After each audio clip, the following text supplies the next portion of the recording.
Hey, what's up you guys? How's it going? It's Papa, and today I'm going to be showing you guys my updated Gouki deck profile for the current format. And I wanted to go ahead and give a quick shout out to my locals, TCG, Top Choice Gaming out in Colton, California. A lot of these cards did come from them. As always, they are the place that I go and buy cards. They are the place that I go and play cards at. The whole kit caboodle. But yeah, big shout out to them because without them, I probably wouldn't have a lot of these cards. But without further ado, I just want to go ahead and say that this is not a really big competitive deck. This is more as like a fun, somewhat budget, but more, what should I say? Just casual deck, I should say. It has competitive cards in here, don't get me wrong. It's not the most competitive deck because it is missing big cards like droplets and stuff like that. But I do like this deck a lot. If you do have a Brave package, just know that you could play a Brave package in this. This is currently with no Brave, but the deck does really well. So I want to go ahead and show you the list. So without further ado, let's just go ahead and jump right into it. So starting off, we play the 3 copies of Suprex. Shouldn't come as a surprise. I don't want to keep saying that. 3 Suprex just because it is actually just the best Gouki in the deck. This card is your Goblinberg, your Marauding Captain, whatever you want to say, but this is probably the best Gouki. 2 copies of Twist Cobra, 2 copies of Headbat, 2 copies of Guts, 1 copy of Octo, and I'm playing a very, very small Gouki lineup. I believe it's only like 10 Goukis. You don't really need too many more. It is a 44 card list, so if you want, you could play more Goukis if you're into that. I don't have like any more Goukis that I really want to play. Octostretch is probably the worst level 1. I think Guts is just a little bit better. You can use this as like a search, and then you could use it as a hand trap, so that's why I only play it at 1. But for the most part, like all of them are kind of self-explanatory. I don't play with Scorpio anymore. I think it's actually just kind of bad. But if anything, you could add a 3rd Headbat. I still don't have a 3rd Headbat. Otherwise, I would say play one. But until then, I think this is a good lineup. We are still playing Phantom Knights, so we do play the 1 Boots, 1 Ancient Cloak. You don't play Torn Scales in this list because you really just don't need it. You don't want to send all of your equips to the grave with the Soul Day to make the Torn Scales. You could if you want to, but I think just having the 1 Boots and the 1 Cloak is really good. You don't really rely on this package. It just helps you end up with more interruption. The Torn Scales is really not that needed. I think the 1-in-1 is fine. Still playing the 1 Codebreaker 0 Day. This card is insane. It helps you make your Apollousa. Or no, not your Apollousa, but it makes your combo a lot better playing this card. And you'll see why when we get into the extra deck.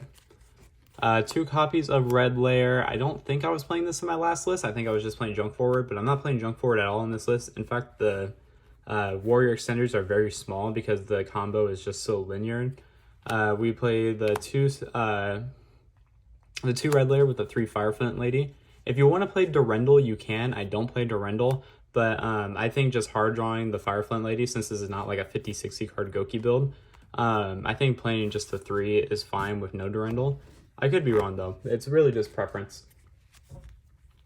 3 copies of Ash. I don't really see the need for any other hand trap. I mean, I am playing 3 Imperm, but we'll get more into that later. I think Ash is just really good right now. Getting the Water Enchantress, getting the Palka Firebrax. Like, it's just so generic. You could play Lancea if you want. I have been debating on playing Lancea because it stops a lot of the best decks. But this is really good for Fusion Destiny and like Alistair. Just really, it really does a whole lot. So I wanted to make sure I was playing at least like the most generic hand trap that I could, because there will be those instances where I don't get to resolve Ash, but you know, it is what it is. Scythe, because this deck can Scythe block. And showing with the Scythe, I'm going to show the Celestial and the Dasher, because we are playing DPE in this list. So you can Scythe block your opponent if you want. If you don't have the cards, like if you don't have the Enforcer to do the Scythe block, you don't have to play it. You could just play more Warrior Extenders like Junk Forward, Marauding Captain, Photon Thrasher, all cards that I have played in the past with this list before. But now with the inclusion of Phoenix Enforcer and Scythe, I just feel like it's just a much better way of playing it. That's it for the monsters. I don't really know the exact monster lineup. I forgot to count it before I did the profile, but it is a lot. For spells, we do play 2 Rematch. This is probably the best card in the deck. 2 Fusion Destiny, This card is also really good, being able to just do your whole combo, and then if you draw Fusion Destiny, you can just do this at the end. That way you don't have to make Anaconda and just waste a body when it could just be like a Masquerader or something. 2 Ready Fusion. This is just as an extra extender. We're playing the 2 red layers, the 3 Flint Lady, and then the 2 Ready Fusions to make your Carbonala Warrior. Basically just so that way you can get to a Soul Day faster. Not one, sorry, 2 copies of Triple Tactics Talents, just as like another copy of Called by the Grave for going first. It's really good going second too, being able to steal Dragoon, because Dragoon is still a problem at my locals. I haven't taken this deck to locals yet, but it is still a really fun deck to just go ahead and play. 2 talent, I don't like 3, I think 3 is too much. 1 Monster Reborn just to help you keep extending. Called by the Grave to make sure your combos go off. Rhoda, it's a Gouki deck, you need to play Rhoda. For the equips, we play Living Fossil, DDR, and Penis Blade. I think these are just the best ones because they do the most for you. People that don't know what Phoenix Blade does, you banish 2 warriors and you get to add it back. So you have free discard fodder for like your Nightmare plays. If you were playing Dragoon, you could use this to just keep negating with Dragoon. But I'm not playing Dragoon in this list, so we just do that. DDR and Living Fossil, just because if you draw these, then they act as like another extender. So it really just depends. But you send Phoenix Blade every time. And then for the traps, we play the 1 Shade Brigadine and 2 Fogblade. The Brigadine just because it does act as an extra extender for when you do your Phantom Knight play, making Bardiche and all that. 2 Fogblades just as extra forms of interruption.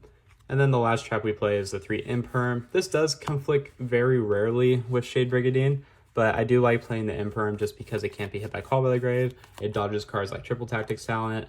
It really does a whole lot. So it's really good. And if you draw it for turn, like you can use this to bait a DPE. So can't really say too much there. It is 44 cards in the main deck. I don't have a side deck built for this. Just use your complete imagination. I'm just going to go over the extra deck. It is fairly standard.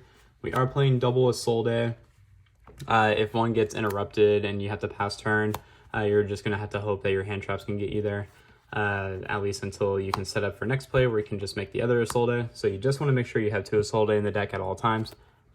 Virus Swordsman and the Virus Berserker. This is what you use 0 Day for. After you make your rank 4 or your link 4 during your turn 1.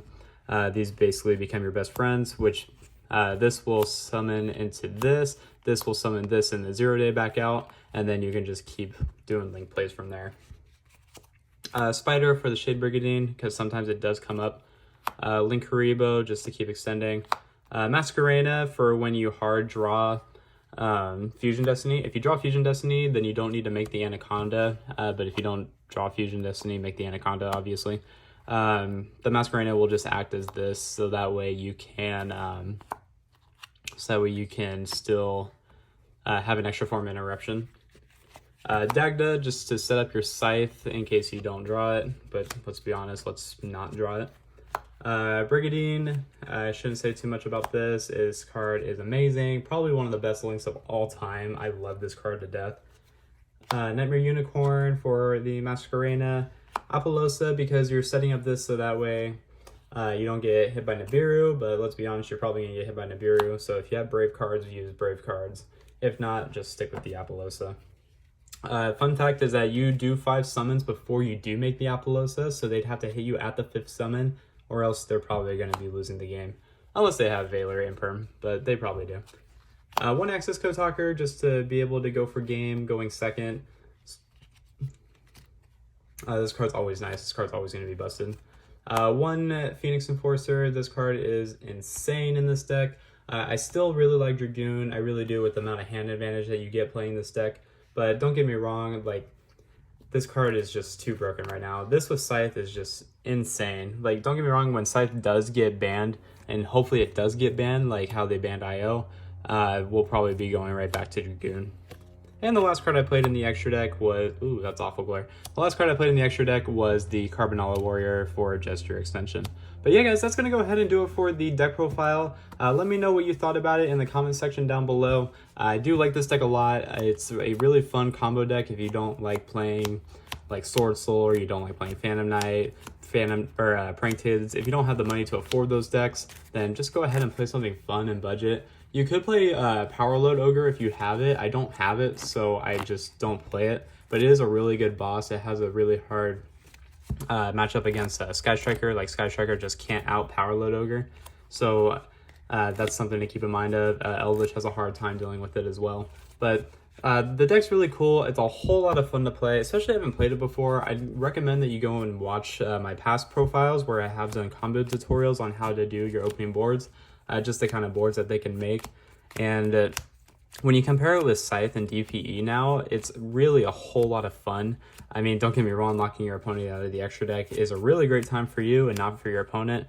It's a little degenerate, don't get me wrong, but it is what it is. It's how the format is. That's how Konami wanted us to play this format, so that's exactly how we're going to do it.